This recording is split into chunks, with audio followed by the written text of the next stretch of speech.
Don't know how to crop images using Canva? Well, don't worry, we're here to help. Hello guys and welcome to How to Guide. In this tutorial, we're going to show you how to crop images using Canva. Now let's begin.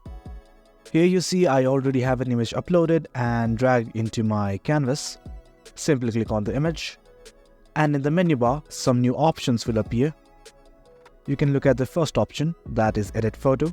Simply click on it. Now you will be given three options: Effects, Adjust and Crop. In here you simply have to go to Crop. Now you can crop your photo from here. You can also choose whether you want to crop in 1:1 aspect ratio or 16:9.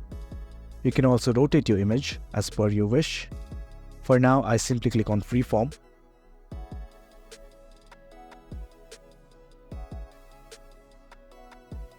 I only want to show this specific section of my image. Once done, I simply click Done. And that's it. That is how you crop an image using Canva. Hope you found this video useful. For any confusion, do comment below. If you liked this video, do remember to hit like, share and subscribe. Thank you.